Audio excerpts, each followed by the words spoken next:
আসসালামু আলাইকুম ভিউয়ার্স, সবাই কেমন আছেন? আশা করি আল্লাহর অশেষ রহমতে সবাই খুব ভালো আছেন। তো আপনাদের জন্য নতুন কিছু ড্রেস কালেকশন নিয়ে আসছি।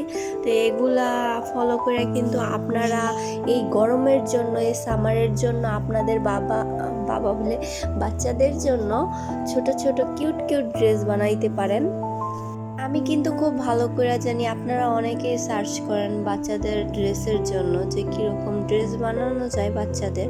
তো আপনারা নিজেরা কাপড় কিনে আইনা এরকম সুন্দর সুন্দর ডিজাইনের কিউট কিউট ডিজাইনের বাচ্চাদের জন্য ড্রেস বানাইতে পারেন। আমি নিজেও কিন্তু এরকম দেখতাম, তো আমার ভালো লাগতো। এই কারণে আমি চিন্তা করলাম যে এরকম ভিডিও ছাড়াই যায়, যে অনেকে সার্চ করে, আমি নিজেও সার্চ করতাম, তাই এরকম ভিডিও ছাড়ার পরিকল্পনাটা আমার কাছে আসছে।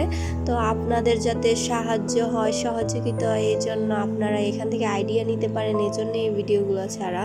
তো আপনারা ভালো লাগলে অবশ্যই ভিডিওতে একটা লাইক করবেন।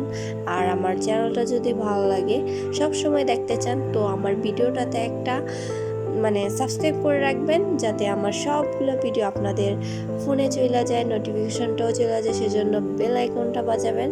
তো দেখেন, খুবই কিউট গজ কাপড় দিয়ে এই ড্রেসগুলো তৈরি করা, খুবই কিউট। অল্প কাপড়ে বাচ্চাদের ড্রেস তৈরি হয়, তাও ডিজাইনেবল। দেখেন কত সুন্দর কিউট কিউট জামা। তো সবাই ভালো থাকবেন, সুস্থ থাকবেন, আমাদের জন্য দোয়া করবেন। আল্লাহ হাফেজ, আসসালামু আলাইকুম।